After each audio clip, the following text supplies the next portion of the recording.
é poder, vida para todo que crer, ao cativo, liberdade, e ao mundo, transformação viva. Jesus é poder, vida para todo que crer, para o ferido, a cura do aflito, a esperança e para todos. Jesus é poder.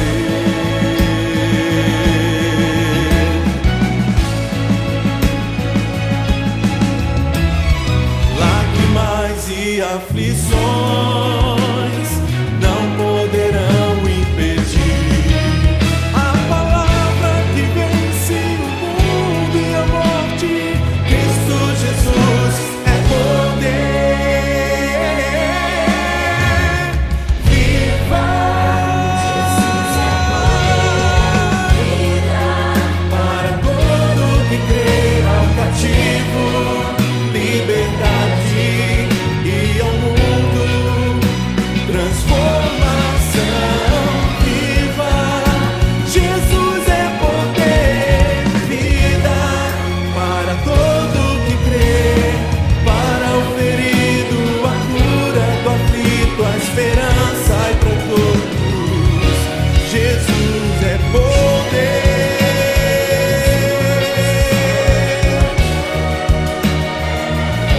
Jesus é poder.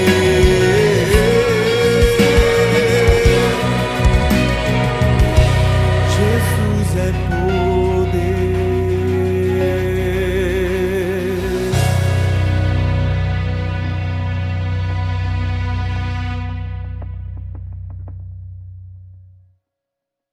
Olá, meus queridos e amados irmãos, tudo bem com vocês? Muito obrigado pela sua atenção desde já. E eu gostaria de iniciar essa breve reflexão que teremos hoje te fazendo uma pergunta importante. Melhorar para quê? Por que você precisa melhorar? O que você precisa melhorar? Em um tempo onde temos tanta tecnologia, tantas possibilidades, tenho percebido que nem todas as pessoas desejam melhorar. Existem muitas e muitas ideias novas, projetos novos, mas nem todo mundo está disposto a melhorar. Isso tem dividido o mundo. Isso pode não parecer, mas tem dividido o mundo entre pessoas que querem desenvolver e pessoas que estão satisfeitas com aquilo que já conquistaram. Talvez você já conquistou um bom emprego, uma boa casa, uma boa família, um bom casamento. Tudo aquilo que te traz estabilidade foi uma conquista, sim, mas por que não melhorar? Por que nós temos que, como cristãos, nos preocuparmos com isso? Porque é muito importante nós pensarmos sobre esse tema, porque talvez a sua vida caiu em uma rotina, em uma decadência pessoal, sentimental. Às vezes a sua vida profissional está muito, muito realizada, mas a sua vida pessoal não está tão realizada assim. Então hoje eu quero pensar com você, baseado no mesmo objetivo que podemos pegar, por exemplo, em Romanos capítulo 12, no verso 1 e no verso 2, e o apóstolo Paulo escreveu à igreja de Roma exatamente isso que nós vamos ler agora. Vamos juntos?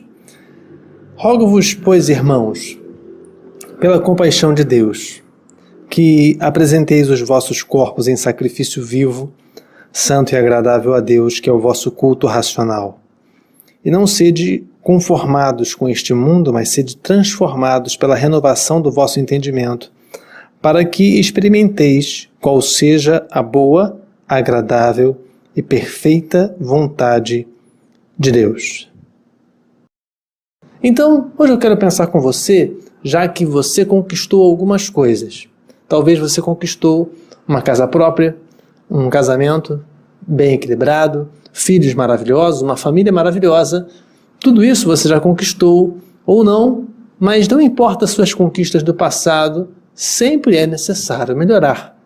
É necessário melhorar o seu casamento, é necessário melhorar o relacionamento com seus filhos, é necessário melhorar o relacionamento com a sua igreja, é necessário melhorar. Então eu te pergunto novamente, para que melhorar? por que nós devemos melhorar mesmo em Cristo Jesus. A primeira razão que eu posso identificar nesse texto é para que conheçamos a compaixão de Deus. É melhor conhecer a compaixão de Deus do que a ira de Deus. O texto é claro, dizendo logo na primeira linha, falando: rogo-vos, pois, irmãos, pela compaixão de Deus. E essa compaixão é um ato de companhia, de acordo com a vontade do homem em desenvolver.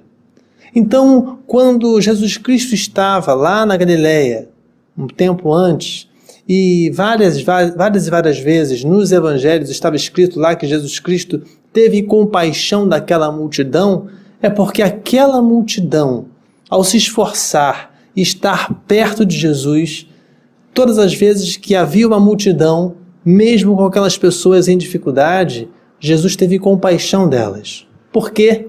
Porque mesmo sem condições, eles buscavam a Jesus. Eles queriam estar perto. Então, qual é o problema do nosso tempo de hoje?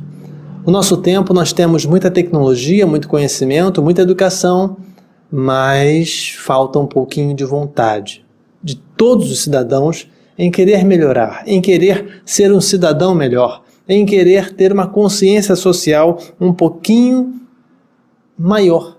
E eu quero te dar algumas razões para isso. A primeira razão, por que você precisa melhorar, no caso, para conhecer um pouquinho mais a compaixão de Deus, a primeira razão é porque você terá tempo para você. Isso mesmo.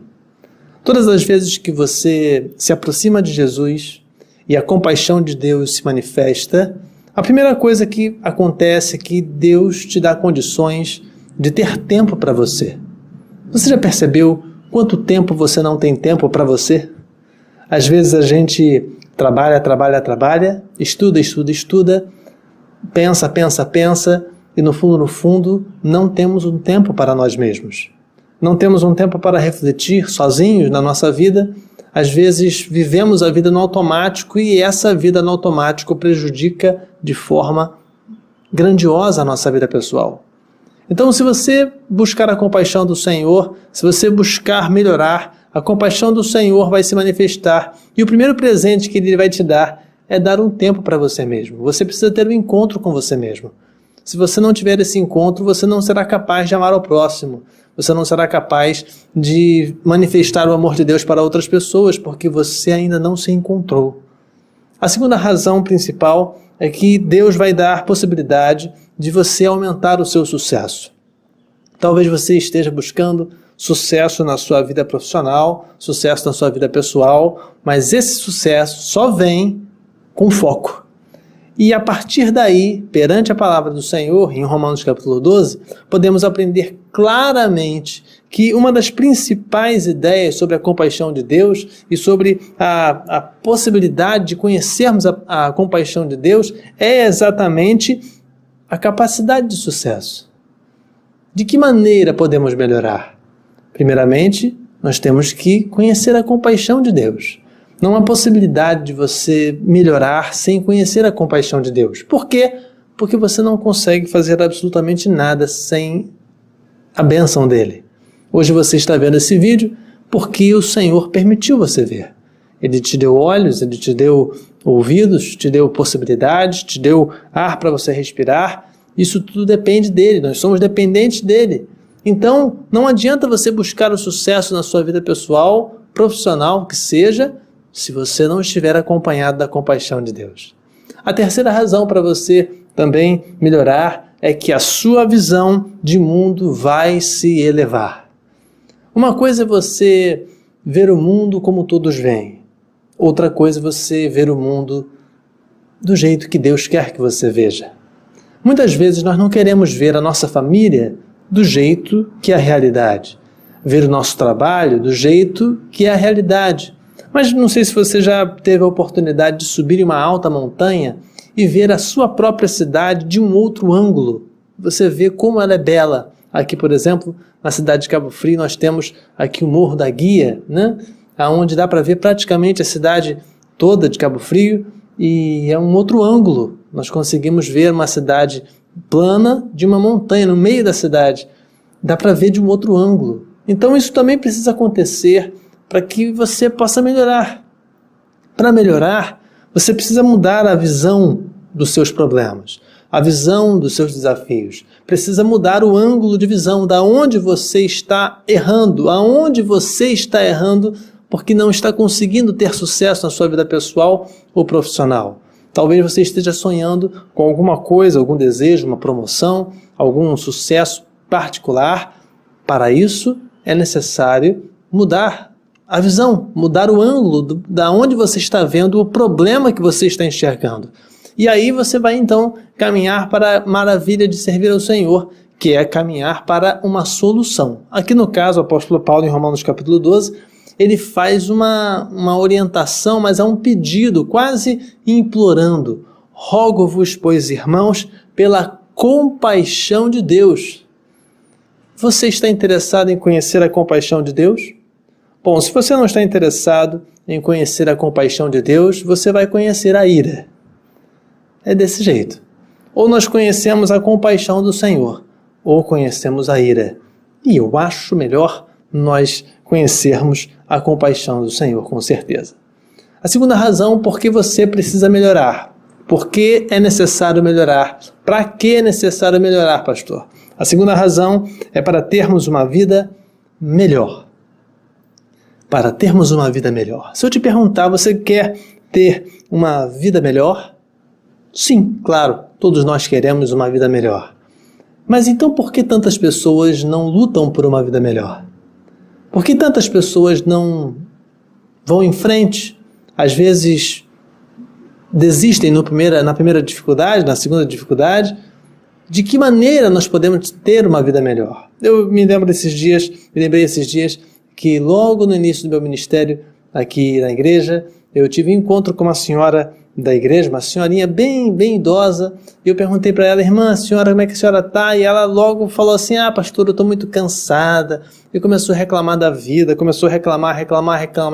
Eu falei, irmã, se a senhora quiser que eu ore para Jesus levar a senhora, a gente pode orar. Não, pastor, não, mas a senhora está cansada, a senhora está reclamando da vida, a senhora só reclama, então não fala, vamos pedir para Jesus te levar. Não, pastor, eu quero ver os meus netos ainda, então, irmão, vamos trabalhar para Cristo.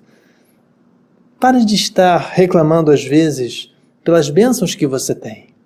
Muitas pessoas conheço que andam reclamando pelas bênçãos que têm. Aqui no caso, em Romanos capítulo 12, o apóstolo Paulo faz esse pedido, essa orientação, bem quase implorando para que eles possam conhecer a compaixão de Deus. Ele fala, rogo-vos, pois, irmãos, pela compaixão de Deus, exatamente porque a maioria das pessoas da igreja, daquela igreja, estavam satisfeitas com a vida que tinham. E a proposta que Deus quer para nós é uma vida viva, é uma vida santa, é uma vida agradável. Por isso ele escreve no texto, dizendo claramente que apresenteis os vossos corpos em sacrifício santo, agradável a Deus, que é o vosso culto racional. Então, queridos, como assim, pastor? De que maneira eu posso ter uma vida melhor? Deus quer te propor uma vida viva. Peraí, pastor, mas se é vida, é viva. Nem toda vida é viva. Nem toda vida é viva. Como assim? Existem várias e várias teorias e várias provas até de pessoas que vêm a falecer e que só porque elas falecem não quer dizer que o seu corpo, as bactérias no seu corpo, os fungos que estão no seu corpo, os órgãos que estão no seu corpo faleceram. Várias e várias vezes você pode observar que às vezes a pessoa está internada no hospital há muito tempo e os médicos ficam esperando a morte cerebral, ou seja, todos os outros órgãos já não estão funcionando, mas o cérebro ainda está vivo.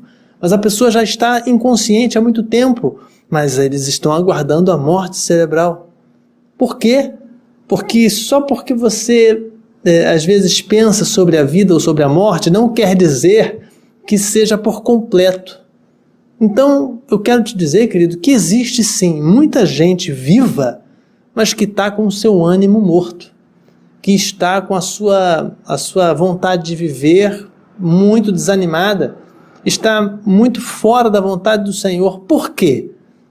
Porque não concede a possibilidade a si mesmo para ter uma vida melhor. As pessoas normalmente querem ter uma vida melhor para poder gastar.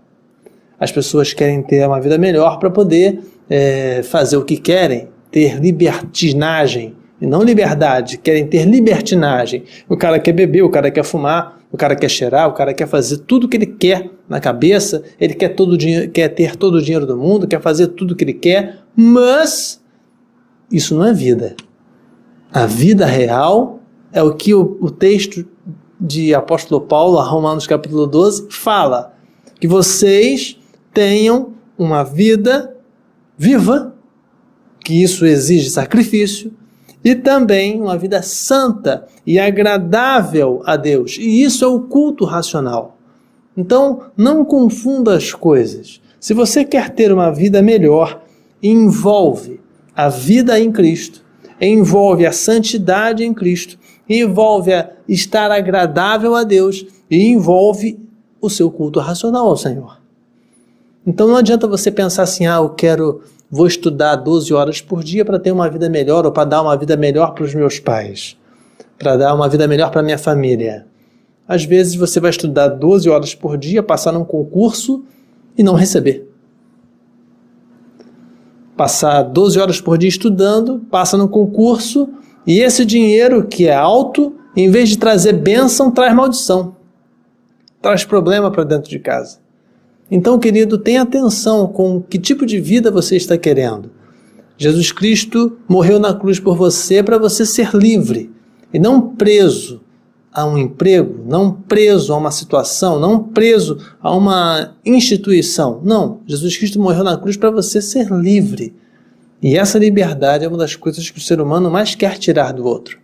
Tenha atenção com isso. Que tipo de vida melhor você quer ter? A vida melhor daqui de baixo ou a vida melhor que Deus está propondo? E essa vida melhor, ela tem alguns passos.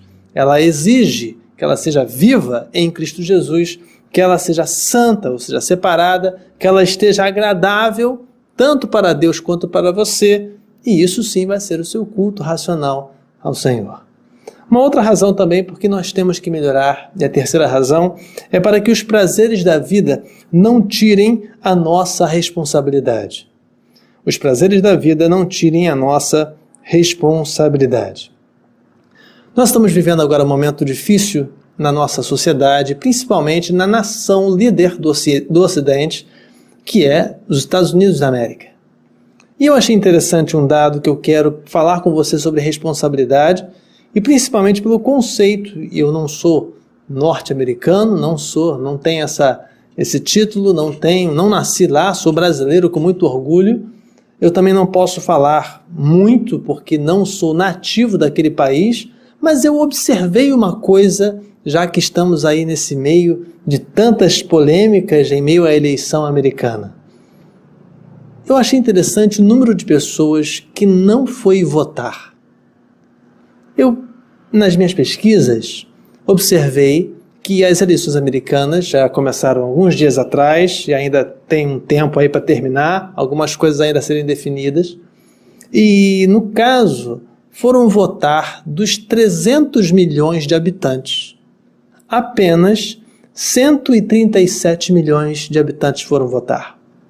Desses 300 milhões de habitantes, apenas 250 milhões de habitantes têm a autorização para votar. Ou seja, crianças não podem votar, pessoas que estão presas não podem votar. Ou seja, nos votos válidos dos americanos, 250 milhões de habitantes podem votar, ok? Apenas 137 foram votar. 137 milhões foram votar. Fazendo a conta, 137 milhões para 250 sobram 113 milhões. 113 milhões de pessoas nos Estados Unidos não foram votar. Mas, pastor, por que não foram votar? Eu não estou falando sobre votar em um candidato ou em outro candidato, não. Eles não foram votar. Não são 10% da população que não foi votar, 20%, não, é quase metade da população americana não foi votar. Mas por que não foi votar?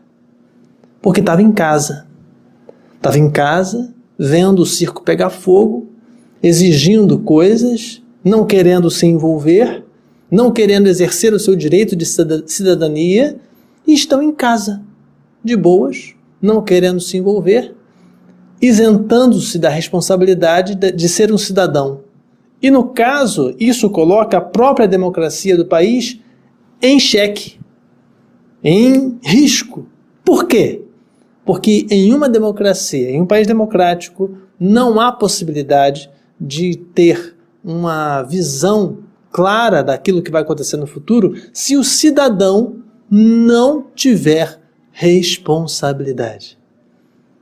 A liberdade, ela é concedida para quem tem responsabilidade. E no caso, nós podemos ver eu estou falando sobre isso, exatamente porque os prazeres da vida podem tirar a nossa responsabilidade. É como o americano que tinha eleições presidenciais e 113 milhões, um pouquinho mais que 45% da população que poderia votar, não foi votar. Por quê? Porque estava em casa. Estava em casa. Poderia ir votar.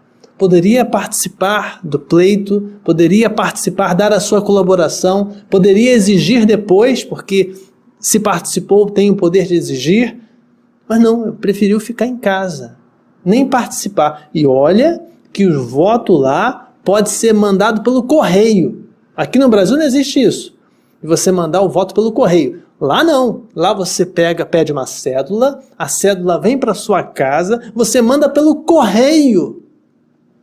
Nem para mandar pelo correio, 113 milhões de pessoas não fizeram isso.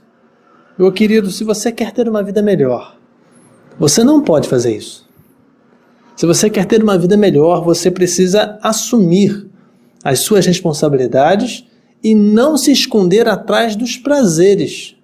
Então, o povo americano, tem alguns amigos americanos e tenho percebido essa dificuldade, porque a maioria das pessoas nos Estados Unidos vive uma vida muito boa. A maioria das pessoas vive, em comparação ao mundo todo, Estados Unidos e Europa vivem uma vida muito boa em comparação a outros países. E essa vida muito boa tem muitos prazeres. E esses prazeres fazem a pessoa não querer ter a devida responsabilidade que tem. Mas a gente está falando de lá, mas nós podemos fazer isso aqui. Então, quais são os prazeres da sua vida que tem tirado a sua responsabilidade? Não adianta ficar se escondendo atrás de prazer. Não se esconda atrás de prazer. O apóstolo Paulo está escrevendo a Roma, que era uma cidade rica, uma cidade poderosa, falando para eles, pelo amor de Deus, rogo-vos, pois, pela compaixão de Deus, saia do lugar, no fundo ele está falando isso, saia do lugar e assuma a sua responsabilidade para com Deus. Porque se você ficar se escondendo atrás dos prazeres da vida que você tem, vamos lá, vamos listar alguns prazeres da casa própria que você tem, do carrinho novo que você tem, do dinheirinho que você tem no bolso, das coisas que você tem, das coisas que você pode exercer. Não se esconda atrás disso.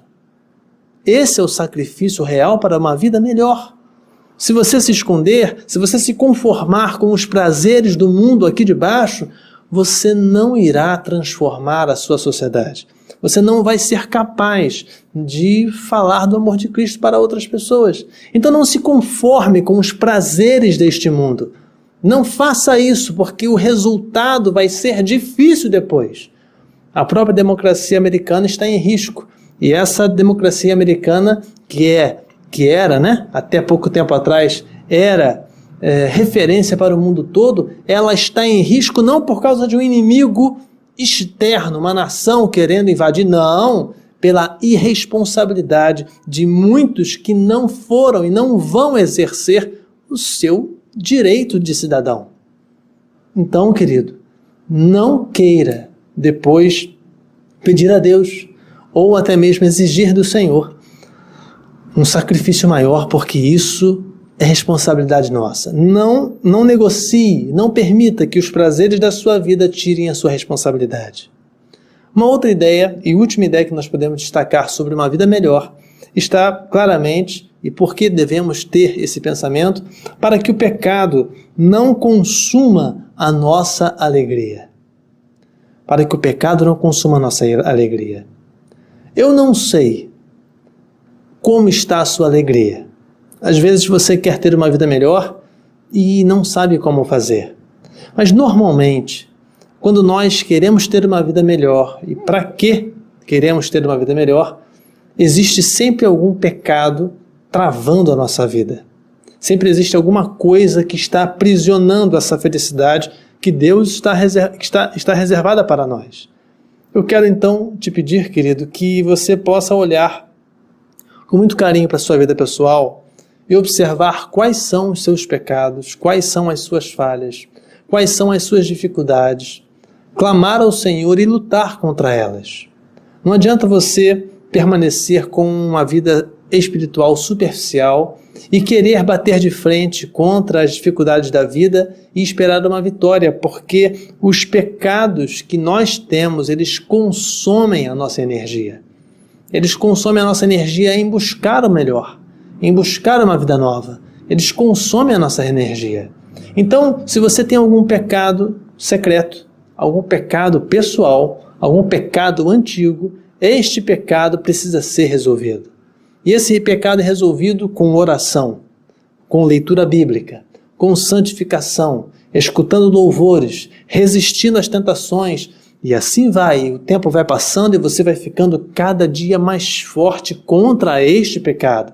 Exatamente porque o pecado consome a energia da nossa vida para melhorar.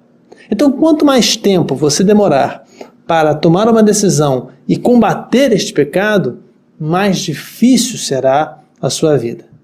Então hoje aqui nós pensamos rapidamente acerca da necessidade de melhorarmos. Talvez você já conquistou alguma coisa na sua vida.